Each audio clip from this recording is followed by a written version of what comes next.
যে তুই একা নামাজি হলি, তোর বিবি কেন নামাজ পড়তো না বল? কৈফিয়তটা কার কাছ থেকে নিল? তাহলে মহিলা সমিতি বন্ধন গ্রুপ যারা করছে, যে নারীরা মার খাবে, কারা আগে? কথা বলে না তো।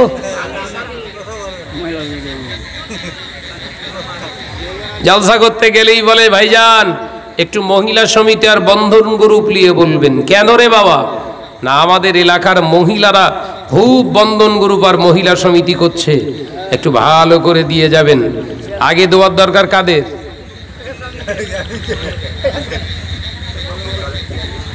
আগে দেওয়ার দরকার কাদের? স্বামী রূপী যে সমস্ত হিজড়াগুলো স্বামী সেজে ঘুরছে, এদেরকে আগে ধোলাই করার দরকার। তো হিজড়া বলে তো নাকি? যে ঘরের বিবিরা বেগানা পুরুষের পাশে প্রতি সপ্তাহে মিটিং করে, বন্ধন গ্রুপ আর মহিলা সমিতির মিটিংয়ে জয়েনিং করে, জানবেন ওই মহিলাটার পুরুষের অভাব, ওই জন্য পুরুষের পাশে যায়। কথা বলে না তো। আমাদের ঘরের নারীরাও, আমাদের ঘরের তো মা বোন আছে, বিবি আছে, আমাদের ঘরেরও তো সন্তানেরা আছে মহিলা, কই তারা তো যাওয়ার সাহস পায় না। আপনারটা যাই কেন? আসলে আপনি দেখতে পুরুষের মতো, আসলে তো পুরুষ না।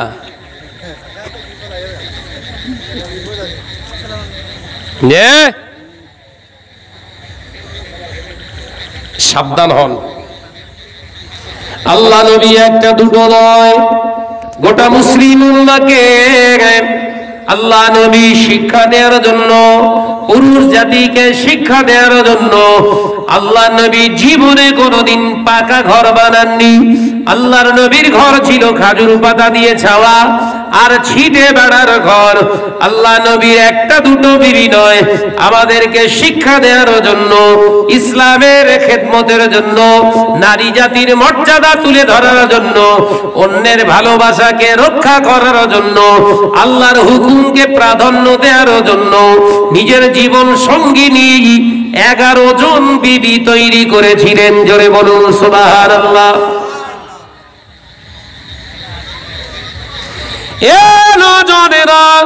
যে নবীর ঘর পাকা নয়, যে ঘরের নবী পাকা দেয়াল নয়, যে ঘরটায় নবী বসবাস করতেন খাজুর পাতার ছই তৈরি করে উপরে ছাওয়া আর ছিটে বেড়ার ঘর, সেই ঘরেতে নবী আবার নিজের বিবিদেরকে নিয়ে থাকতেন। আল্লাহ নবী বিবিদেরকে, আমাদের আম্মা জান রিদওয়ানুল্লাহি তাআলা আলাইহা আজমাইনগণ, হুজুরদেরকে প্রতি বছরে নতুন নতুন কাপড় তিনি কিনে দিতে পারেননি, প্রতিদিনের খাবারটা তিনি যোগান দিতে পারেননি। আল্লাহর নবী, দয়ার নবী কাঁচা ঘরে বসবাস করে হুজুর আমার বিবিদেরকে জীবনে কোনোদিন বেগানা পুরুষদের সামনে বসতে দেননি। এ নওজওয়ানেরা, যুবকেরা, নবী শুধু 11 জন বিবি নয়, কোন রিওয়ায়েতে এসেছে 11 জন থেকে 13 জন, কোন বর্ণনায় এসেছে 15 জন, তারপরেও আরো 4 জন মহিলা আমার নবীর মেয়ে ছিলেন, কন্যা। এই 4 জন কন্যাকে মানুষ করেছে, তাদেরকে বিবাহ দিয়ে দিয়েছে। আল্লাহর নবীর ইতিহাস থেকে তামাম পৃথিবীর বিজ্ঞানীকে চ্যালেঞ্জ করা যায়, কিয়ামত হয়ে যাবে, আমার নবীর একটা বিবি, একটা কন্যার রূপের চেহারার বর্ণনা কেউ দিতে পারবে না। একবার জোরে হবে না? আর তোমার মেয়ে স্কুলে যায়, এলাকার হেন কোনো পুরুষ নেই তার কাছে নাম্বার নেই। কথা বলে না তো। তুমি মসজিদে রমজান মাসে আল্লাহরে খুঁজতে বেরিয়েছো, তুমি মসজিদে সারা বছর ধরে এতেকাবে বসে থাকলেও তোমার কবরে বাস পড়বে। কারণ নামাজ পড়া যেমন ফরজ, রোজা করা যেমন ফরজ, বিবিকে মহিলাকে পর্দা নাশি না করে রাখাটাও হলো ফরজ। এই কথা বুঝতে পারছেন না?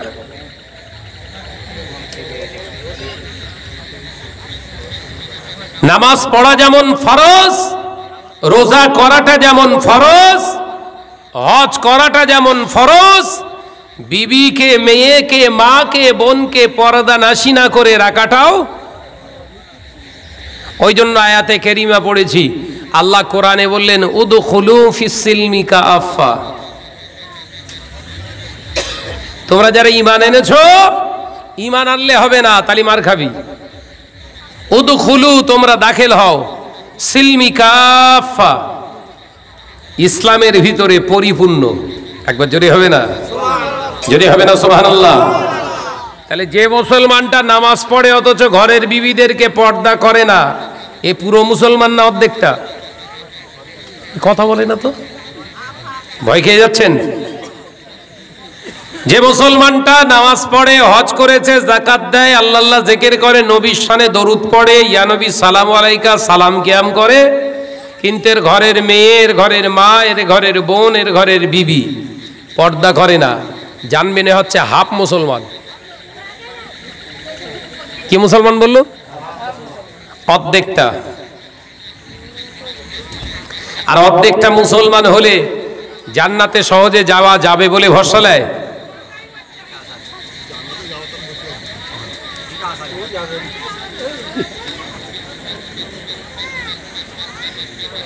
সারা জীবন শয়তানি করে যাচ্ছে, তারপরে বলছে আল্লাহর কাছে আশা করে যাব। শয়তানি বন্ধ হচ্ছে না বলো?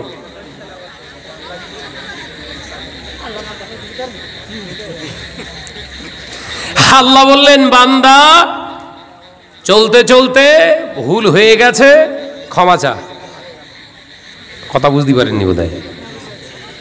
চলতে চলতে অনিচ্ছাকৃত বশত, ভুলবশত অন্যায়টা, ভুলটা হয়ে গেছে, ক্ষমা চা। আমি আল্লাহ বলছি, লা তাকনাতু মির রাহমাতিল্লাহ, আমার রহমত থেকে তোরা মুখ ঘুরিয়ে এলিস না। আমি আল্লাহ বলছি, লা মানে না, তাকনাতু, আমি আল্লাহ পাক তোদেরকে জানাচ্ছি, মুখটা ফেরাস না, তোরা নৈরাশ হোস না, মির রাহমাতিল্লাহ, আমার দয়া থেকে। একবার জোরে হবে না? কার জন্য এটা? কথা বুঝতে পারছেন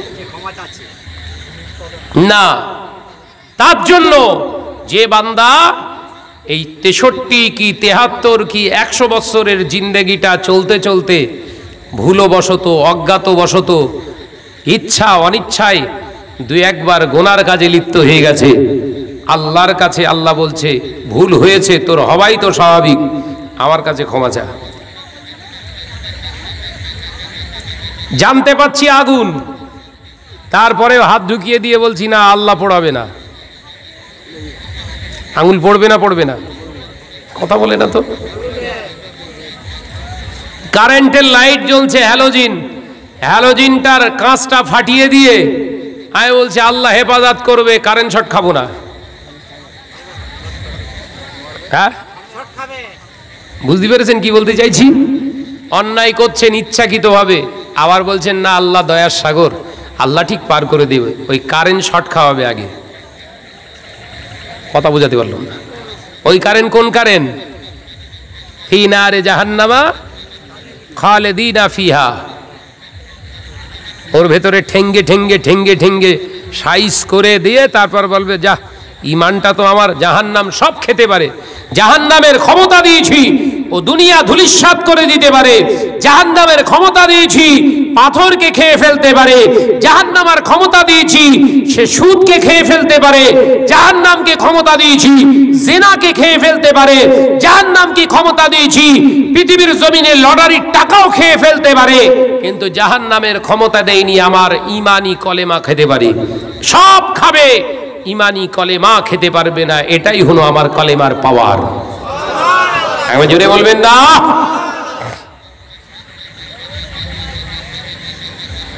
ওই হিন্দু ভাইদের লাশ পোড়াই দেখেছেন তো? পোড়ায় না শ্মশানে? বডি পোড়াই তো। আগে কি পড়ে? কথা বলে না তো। আগে জাহান্নামায় কি পোড়ানো হয়? এই আগুনেতে কি পোড়ানো হয়? আগে পড়ে কিন্তু চামড়া। কি পড়ে? তারপরে গোশত। গোশত শেষ হয়ে যাওয়ার পরে তারপরে হাড্ডি। কথা বলে না। না, হাড় আগে পড়ে, তারপর গোশত, তারপর চামড়া, তাই তো? বলছে হ্যাঁ।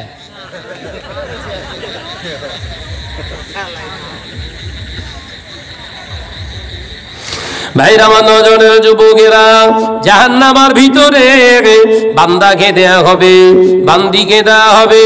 দুনিয়া জমিনে জিনা করেছো, জিনার শাস্তি হবে তোমার। কবার জিনা করেছো সেই হিসাবে শাস্তি দেয়া হবে। মিথ্যা কথা বলেছো কত, সেই হিসাবে শাস্তি দেয়া হবে। দুনিয়া জমিনে কতটা সুদের টাকা খেয়েছো সেই হিসাবে শাস্তি দেয়া হবে। দুনিয়ার জমিনে কত গান শুনেছো সেই শাস্তি দেয়া হবে। দুনিয়ার জমিনে লটারি কতবার কেটেছো সেই শাস্তি দেয়া হবে।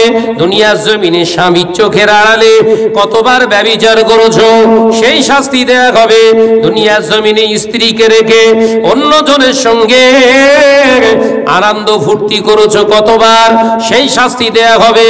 ও বান্দা, তোর যত মজা লেগেছিল তার থেকে 70 গুণ নয়, 70,000 গুণ তোর শাস্তি দেয়া হবে।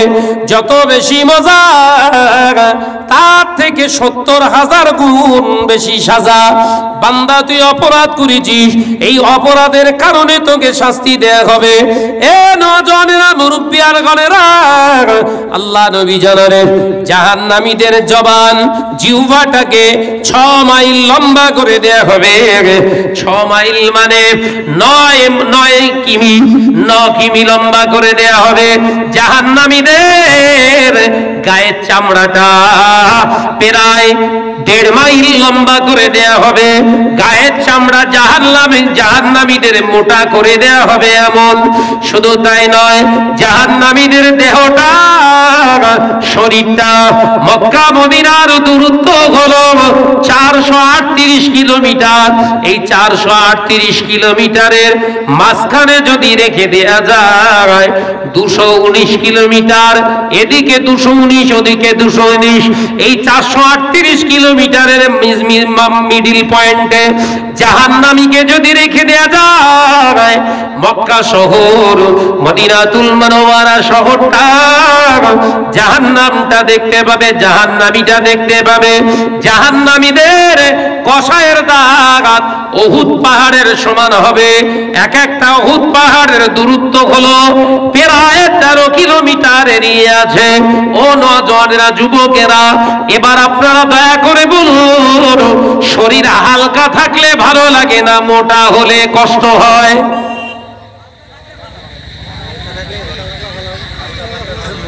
শরীর যাদের হালকা হয় তারাই বেশি দৌড়দৌড়ি করতে পারে। ফ্যাট হয়ে গেলে কি হয়? 3-4 পাকে যেন মনে হচ্ছে কি দৌড়ান দৌড়েস। তার মানে এখান থেকে দুনিয়ায় আল্লাহ নমুনা দেখাচ্ছে, শরীর ভারী হয়ে গেলে তোর কষ্ট বাড়ে। তাহলে জাহান্নামী শরীর ভারী করে দেয়া হবে, কষ্টটা কমানোর জন্য না বাড়ানোর জন্য? জাহান্নামীদের শরীরটা বড় করা হবে, লম্বা করা হবে, কারণ শাস্তিটা যাতে দীর্ঘায়ু হয়।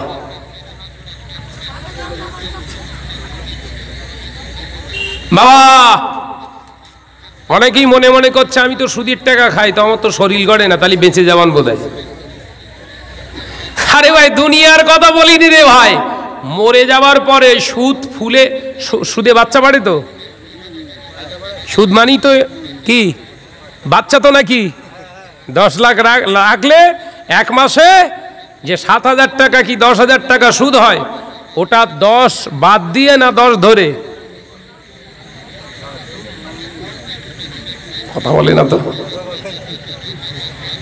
ওই 10 লাখ বাদ দিয়ে 10,000 বাড়ে। তাই সুদে যেরকম বাড়াচ্ছ দুনিয়ায়, আখেরাতের শরীরটা বাড়ানো হবে, তুমি টেনশন লচ্ছ কেন? কথা বুঝতে পারছেন না? হ্যাঁ,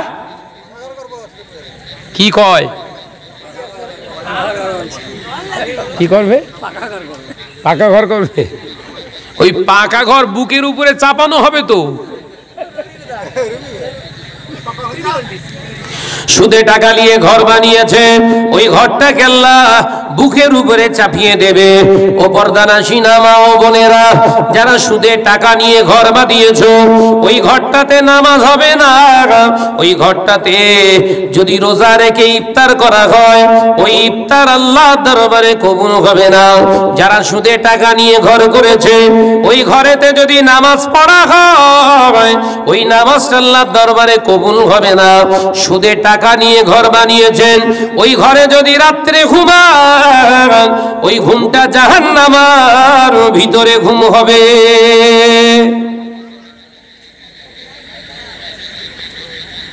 উঠে পালাচ্ছেন কেন?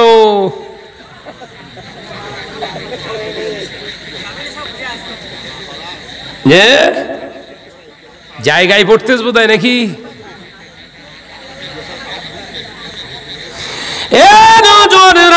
মুরব্বিয়ান গণেরা, ছেলেরা, বাচ্চারা, পর্দা নাসিনা মা ও বোনেরা, শুনে রেখে দিন, জেনে রেখে দিন, আল্লাহ নবী দো জাহানের বাদশাহ হাবিবুল্লাহকে, নবী জনাবে মুহাম্মদুর রাসূলুল্লাহকে সাল্লাল্লাহু আলাইহি ওয়াসাল্লাম পাক দরবারে জানিয়ে দিয়ে গেলেন, ও বাবা সাহাবীরা, দুনিয়া জমিনে যারা সুদের টাকা খেতে ভালোবাসতো, ময়দানের মাহশরে জাহান্নামে যাদেরকে দেয়া হবে, ওই জাহান্নামীরা পানি পানি পানি পানি করে চিৎকার করে কাঁদবে, আল্লাহ পানি দেন, সহ্য করতে পারি না, আমাদের গলাটা শুকিয়ে গেল, আল্লাহ পানি পান করান। ওই সময় সুদখোরদের আমার আল্লাহ জামিন নামক জাহান্নামের ভিতরে রাখা রক্তপুঞ্জগুলো, এই বড় বড় জাহান্নামীদের শরীর থেকে রক্তপুঞ্জগুলো একটি জায়গায় জমা হবে। ওই জমাকৃত ঠকপক ঠকপক করে ফোটা ওই জাহান্নামীদের রক্তপুঞ্জগুলোকে নিয়ে ফেরেশতারা এই জাহান্নামী সুদখোরগুলোকে আল্লাহ গালে ঢেলে দিতে বলবে, এদেরকে রক্তপুঞ্জগুলোকে খাওয়া, এরা রক্তপুঞ্জগুলো খাক। ওই রক্তপুঞ্জগুলো গরম এতই হবে, ওদের পেটের ভিতরে, ওদের মুখ দিয়ে ঢোকার সাথে সাথে ওদের নাক দিয়ে, কান দিয়ে বজবজ বজবজ করে গেরুগুলো বার হবে, ওদের পায়খানার দাঁত দিয়ে, পেশাবের দাঁত দিয়ে পেটের নাড়ি বুড়োগুলোকে বের করে ফেলবে। ও নওজওয়ানেরা, মুরব্বিয়ানগণেরা, সুদকে না করুন, সুদকে না করুন, হালালকে হ্যাঁ করুন, হালালকে হ্যাঁ করুন, সারাদিন না খেয়ে থাকুন, গোনা হবে না। কিন্তু 1 টাকা সুদের টাকাকে যদি আরাম বিছানার উপরে ঘুমান, ওই 1 টাকা খাওয়ার কারণে 10,000 বছর আপনাকে জাহান্নামে রাখা হবে।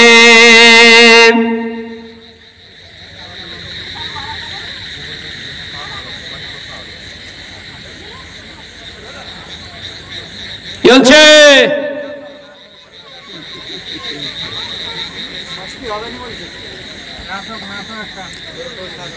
ঠেলার নাম বাবাজি, ঠেলার নাম বাবাজি।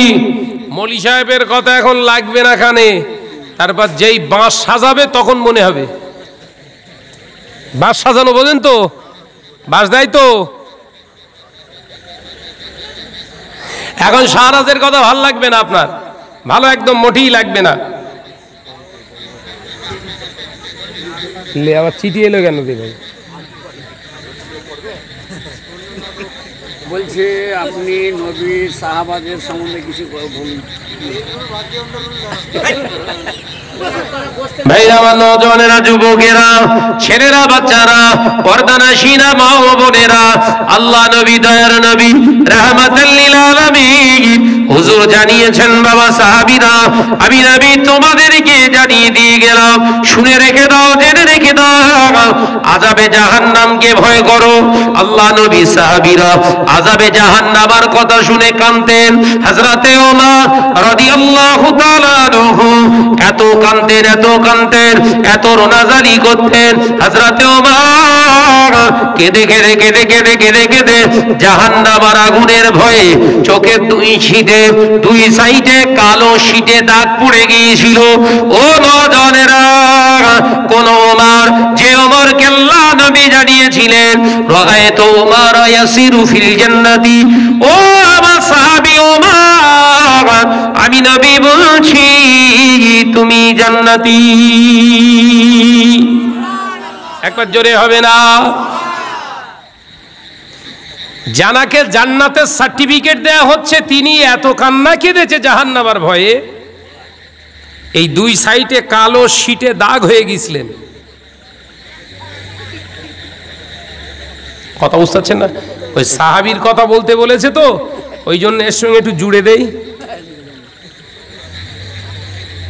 সাহাবীর কথা শুনতে ভালো লাগে, কিন্তু উনি সুদ ছাড়বে না।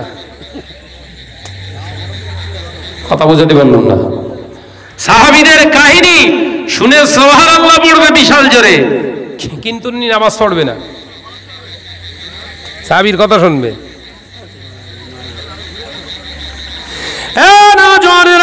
মুরব্বিয়ারে ঘরেরা, ছেলেরা, বাচ্চারা, পর্দানশীন মা ও বোনেরা, আল্লাহ নবী দয়ার নবী রাহমাতাল লিল আলামিন হুজুর আমার মদিনার মসজিদে নবী শরীফের 1 তারিখে বলেছিলেন, মান ক্বালা লা ইলাহা ইল্লাল্লাহু ফাদাখালাল জান্নাহ।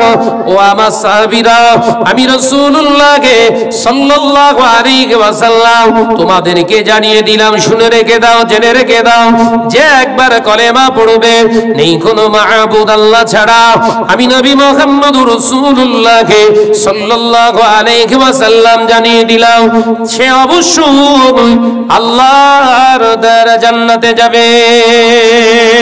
আল্লাহ নবী সাহাবীরা শ্রবণ করলেন। হযরতে ওমর উঠে দাঁড়ালেন, ইয়া রাসূলুল্লাহ, হাবিবাল্লাহ, হুজুর তাহলে আমরা যারা এখানে আছি সবাই তো জান্নাতি। আল্লাহ নবী বললেন, লা শাক্কা ফি, কোনো সন্দেহের কোনো জায়গা নাই। আল্লাহ নবী দয়ার নবীর কথা শুনে হযরতে ওমর রাদিয়াল্লাহু তাআলা আনহু বললেন, ইয়া রাসূলুল্লাহ, হাবিবাল্লাহ, হুজুর তাহলে যদি জান্নাতি হয়ে যায়, আমি ওমরও তো জান্নাতি, আজকের পর থেকে আমি নামাজ আর পড়ব না। এই শুনছেন? আপনি যখন জান্নাতের সার্টিফিকেট দিয়ে দিয়েছেন, আর টেনশন কি আছে? নামাজ না পড়লেও জান্নাতি। বিশ্বনবী সাহাবী উঠে দাঁড়িয়ে বললেন, হুজুর তাহলে আমি চলে যাই, আজকে থেকে আমি নামাজ পড়তে আসবো না। আল্লাহ নবী মোচকে হেসে বললেন, ওমর নাই বা আসলে তবুও জান্নাতি। একবার জোরে বলুন, এখন জোরে হবে না? হুজুর আমি চলে যাচ্ছি। হ্যাঁ ওমর এসো, ঠিক আছে। হযরত ওমর বেরিয়ে যাচ্ছে। সাহাবাই কেরামদের লক্ষ্য করে রাসূল বলছে, সাহাবীরা দেখো আমার ওমর কিন্তু চলে গেল, এই আমার ওমর চলে যাচ্ছে। সাহাবাই কেরামরা অবাক হয়ে গেলেন। আমরা মনে করছিলাম রাসূলের সঙ্গে হয়তো একটু মশকরা করছে, রাসূলের সঙ্গে হয়তো হযরত ওমর একটু মশকরা করছে, কিন্তু রাসূলের সাহাবী ওমর চলে যাচ্ছে, সত্যি সত্যি অবাক হয়ে তাকিয়ে রইলেন।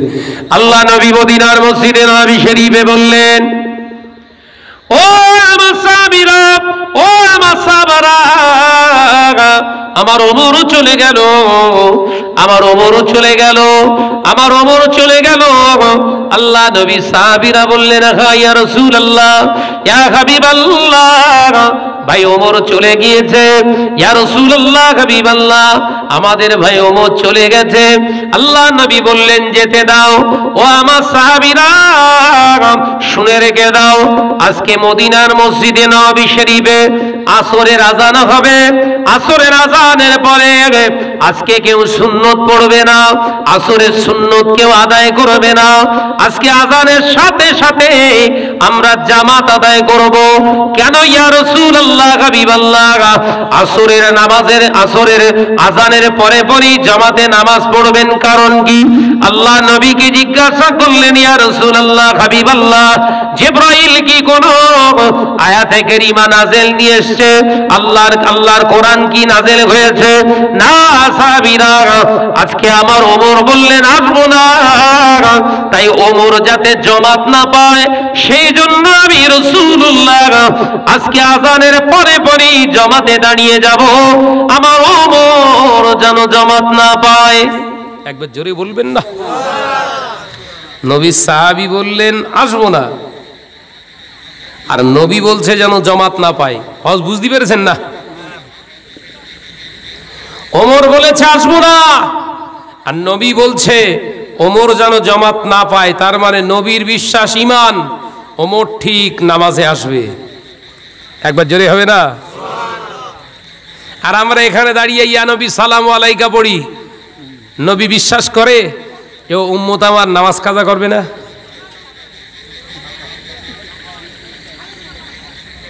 কথা বলে না তো।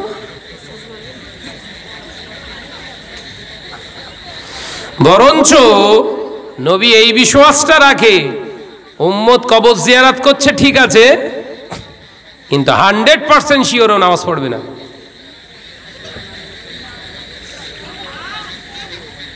কবর জিয়ারত করা তো সুন্নাত, ভালো জিনিস। সুন্নতটা এত মাতামাতি করছেন কেন?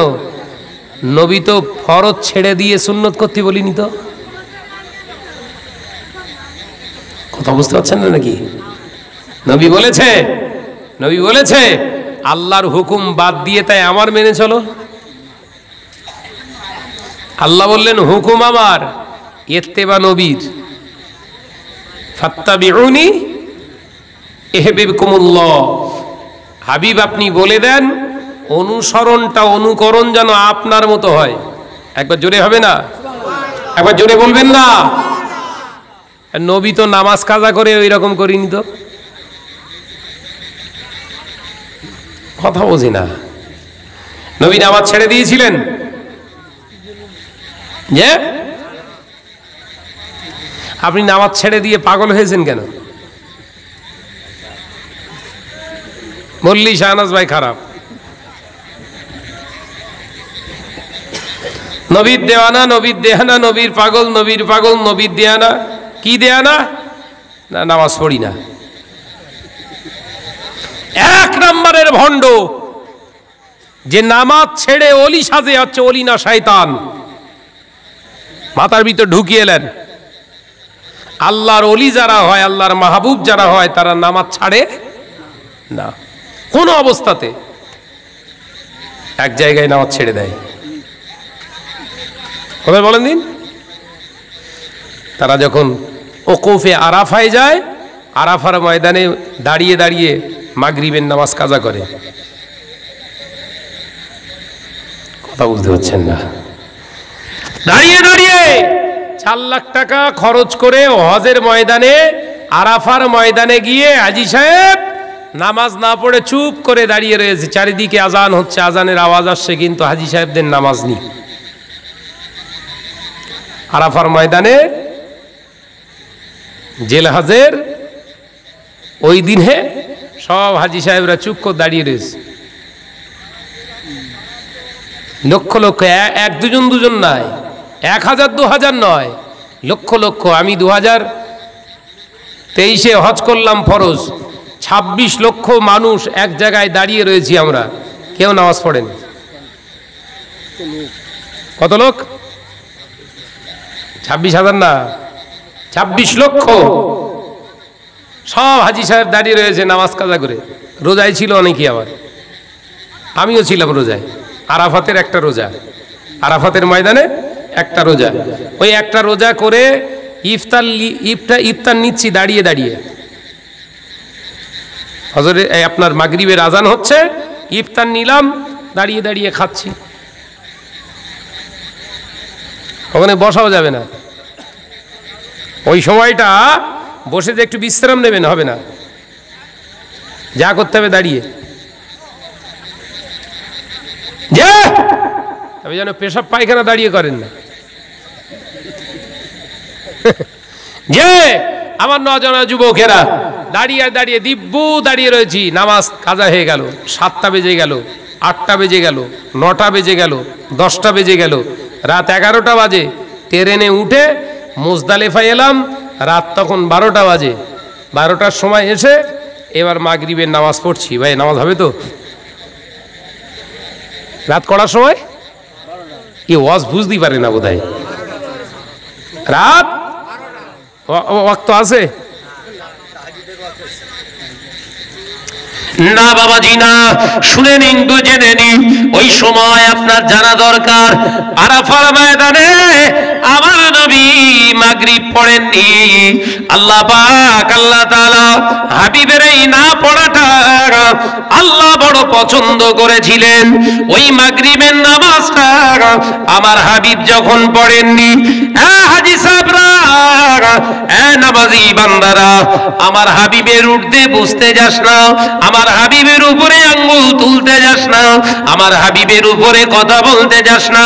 আমার হাবিব যখন ওখানে নামাজ পড়েনি মাগরিব, তোর না পড়াটা গায়ে হলো আমি আল্লাহর হুকুম। একবার জোরে হবে না? হাবিব যখন পড়েনি তোরা পড়িস না। ওখানে কোন হাজী সাহেব যদি ইচ্ছাকৃত হবে মাগরিবের নামাজ পড়ে, ওর হজ বাতিল, ওর হজ বাতিল, ওর হজ বাতিল। মাগরিবের নামাজটা যদি আরাফার ময়দানে কোন হাজী সাহেব পড়ে, নামাজ আমি কাজা করিনি, নামাজ আমি কাজা করব না।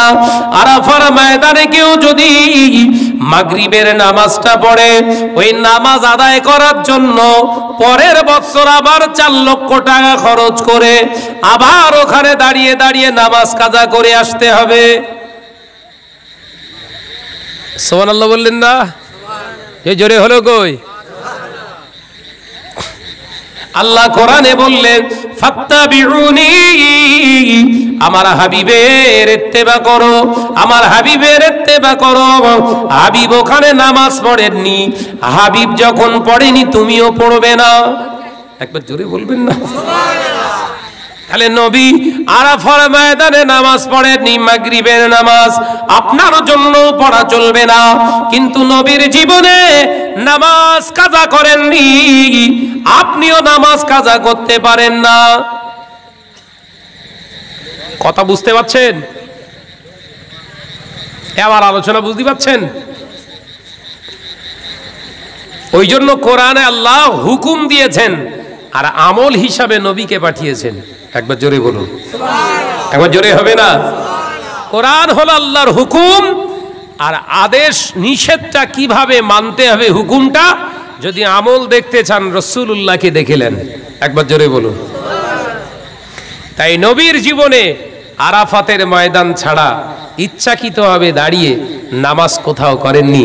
আমরা সব মুজদালিফায় এসে রাত তখন 12টা অধিক হয়ে গেছে, ওখানে আল্লাহ রসুল আজান দিয়েছিলেন, আর একই অজুতে এক আজানে 2 তাকবীরে প্রথম মাগরিবের নামাজ, তারপরে এশার নামাজ এক পাটিতে দাঁড়িয়ে পড়েছিলেন। একবার জোরে বলবেন না?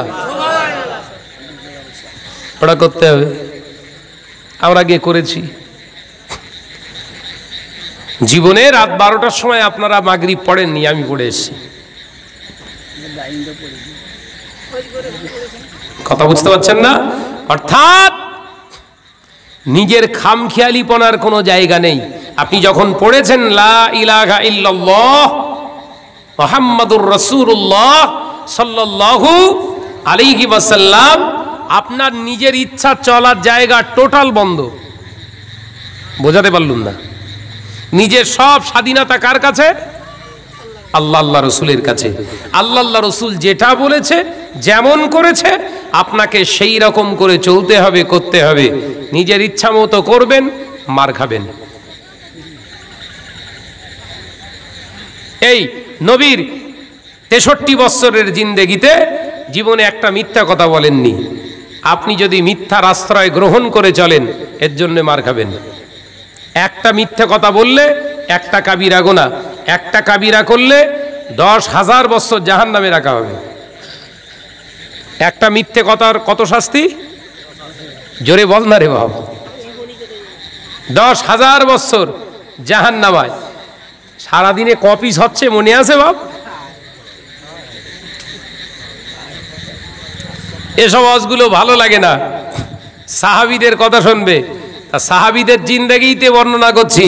ফারুকে আজম ওমর রাদিয়াল্লাহু তাআলা চলে গেলেন। আল্লাহর নবী বললেন, বাবা সাহাবীরা আজান হবে, জামাতে দাঁড়াবো, আজকে সুন্নত হবে না। কেন ইয়া রাসূলুল্লাহ? নতুন কোন আয়াত এসছে? না, আমার ওমর বলেছে নামাজ পড়তে আসবো না, আর আমার ঈমান ওমর নামাজ ছাড়বে না, সেটা প্রমাণ হবে। একবার জোরে বলুন। আপনি নবীর কি উম্মত, আশিকি উম্মত, নবীর কি সাহাবীর উম্মত, আপনার ভালোবাসার মানুষ হয়েছেন, আপনার জীবনে নামাজ নেই কেন? কুকুর তবুও দাঁড়িয়ে পেচ্ছাপ ফিরলে একটা ঠ্যাং তুলে ছাড়ে। তুমি নবীর উম্মত হয়ে ঘুরছো, দাঁড়িয়ে দাঁড়িয়ে পেচ্ছাপ করছো কেন? কথা বলে না তো? আছে না নাই? কুকুর তবুও ফেলাস করার সময় একটা ঠ্যাং তোলে, তোলে না তোলে? জোরে বল না রে বাবা। তুই এত বড় কুকুর, তোর বসার সময় হয় না? হারা বসবে কি করে? যে প্যান্ট পরেছে বসা হারাম, যে জিন্স পরেছে ও যদি মনে করে আমি বসে পেচ্ছাপ করব, বসে বাথরুম করব, ওই প্যান্ট পরে, তাহলে পেশাব আর নিচে পড়বে না, সব হয় কোসড়ে আর নইলে মাথায়। কথা বলে না তো? নবীর উম্মত হয়ে ঘোরো, তোমার শ্বাস পোশাক এখনো ঠিক হলো না, তুমি বিশাল বায়ান দিচ্ছ আমি অমুক পীরের মুরিদ, অমুক পীরের মুরিদ। অমুক পীর কি তোমার জিন্স পরে ঘুরতো নাকি? এই তুমি মুরিদ বলে দাবি করো, অমুক পীর কি নামাজ কাজা করে বসেছিলেন? তোর লজ্জা করে না? অমুক পীরের দুয়াই দিয়ে তুই শয়তানি করিস? রাগ করছেন? কথাগুলো বুঝুন ভাইরা, আমার নওজওয়ানেরা, যুবকেরা, ছেলেরা, বাচ্চারা, পর্দানশীনা মা বোনেরা, হযরতে ওমর রাদিয়াল্লাহু তাআলা আনহু হুজুর আমার দেখতে পাওয়া যায় চলে গেছেন মদিনার মসজিদে নববী শরীফে। হযরতে ওমর রাদিয়াল্লাহু তাআলা আনহু বেরিয়ে গিয়েছেন, মসজিদ থেকে বেরিয়ে গিয়েছে। হযরতে বেলাল রাদিয়াল্লাহু তাআলা আনহু ওয়াক্ত হয়ে গেছে, আসরের ওয়াক্তের আযান শুরু করে দিলেন। আল্লাহু আকবার, আল্লাহু আকবার, আল্লাহু আকবার, আল্লাহু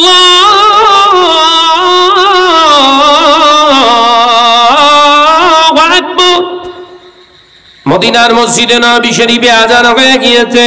পাগলের মতো সাহাবায়ে কেরাম রিদওয়ানুল্লাহি তাআলা আলাইহিম আজমাইন এক এক করে হাজির হয়ে গেলেন, কাতারবদ্ধভাবে দাঁড়িয়ে গিয়েছে। নবী আমার দিন ও দুনিয়ার বাদশা হাবিবুল্লাহকে, নবী জনাবে মুহাম্মদুর রাসূলুল্লাহকে সাল্লাল্লাহু আলাইহি ওয়াসাল্লাম হুজুর আমার ইমামতি জায়গায় দাঁড়ালেন। আল্লাহ নবী ইমামতির জায়গায় দাঁড়িয়ে সাহাবায়ে কেরামদের লক্ষ্য করে বললেন, ও আমার সাহাবীরা, তোমরা কি সবাই চলে এসেছো? হ্যাঁ ইয়া রাসূলুল্লাহ, হাবিবাল্লাহ, আমরা সবাই চলে এসেছি।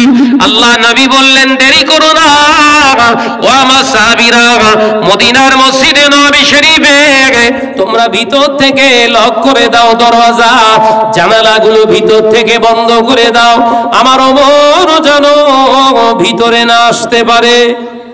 একবার জোরে বলবেন না? আগে বললেন আজান দি নামাজ, আবার কি বলছে? জানালা দরজা বন্ধ করে দাও যেন ওমর ভেতরে না ঢুকতে পারে। তার মানে নবী নামাজের মুসাল্লায় দাঁড়িয়েও এই ঈমান নিয়ে চলছে ওমর ঠিক আসবে। একবার জোরে বল না রে বাবা। নবীর ঈমান, উম্মতের প্রতি, সাহাবীর প্রতি নবীর ঈমান, সেই ঈমানটা আমরা রাখতে দিচ্ছি? আর কথা বলে না তো? আমি আপনাদের এখানে এসেছি কিছু না হলেও প্রায় 180 কিলোমিটার রাস্তা। না না বেশি, তারও বেশি, প্রায় 200 কিলোমিটার। নামাজ কি মাপ আছে?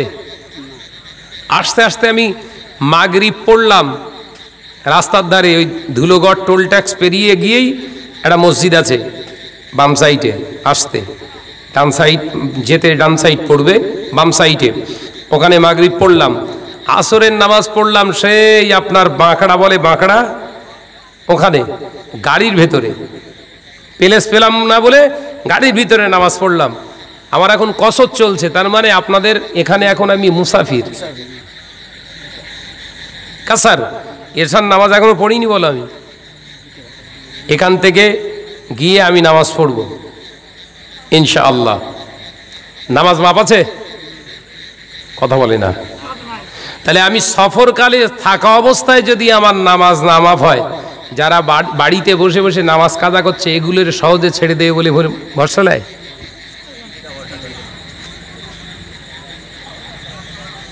এগুলোকে তুলোর মতো আসাবে না, আসাবে না? কথা বলছেন না কেন?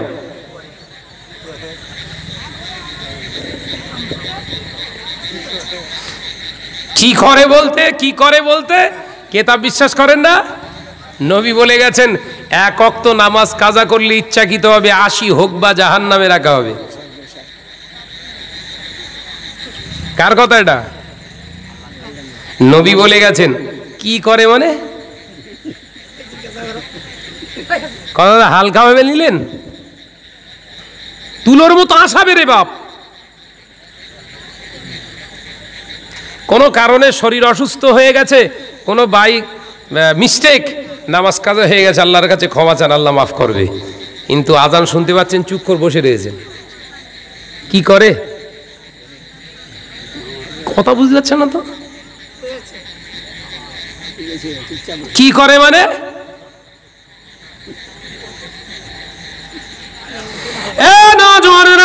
যুবকেরা, ছেলেরা, বাচ্চারা, পর্দানশীল মা ও বোনেরা, শুনে রেখে দেন, জেনে রেখে দেন, আল্লাহ নবী জলিল কদর সাহাবী ফারুক আযম ওমর রাদিয়াল্লাহু তাআলা আনহু হুজুর আমার থাকতে পারলেন না।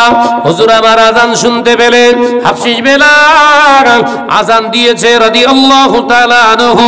হযরতে বেলালের আযানটা দুনিয়ার মানুষগুলো বেলালের আযান শুনুক আর না শুনুক, শুনতে পাক আর না পাক, বেলালের দেহটা, শরীর মোবারকটা হয়তো কালো ছিল, হযরতে বেলালের আযানটা এত ভালো ছিল, হযরতে বেলালের আযানটা 7 তাবক আসমান পেরিয়ে লা মাকাম সেই দরওয়াজায় গিয়ে স্বয়ং আল্লাহ বেলালের আযান শুনতে পেতে।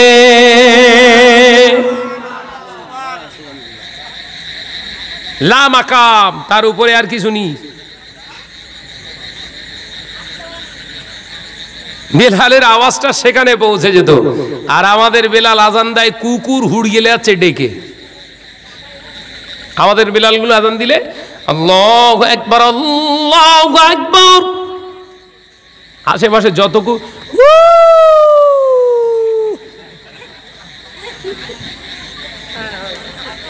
দেয় দেয় দেয় গন্ডগোল আছে না? নাই, কথা বলে না তো। এই আযানের সময় কুকুর ডাকা হাদিস পাকে এসেছে, বিশ্বনবী জানিয়েছে জিন্নাতকে দেখলে ওরা ডাকে, শয়তান পালিয়ে যায় আযানের সময়, সেই জন্য কুকুর ডাকে। কিন্তু 2 ওয়াক্তের কথা বলা আছে। কটা ওয়াক্তের? একটা হলো ফজরের ওয়াক্ত আর একটা হলো জোহরের ওয়াক্ত। তা 5 ওয়াক্ত দেখতেছ তো, তার মানে কি বড় শয়তান কি ওর ভেতরে?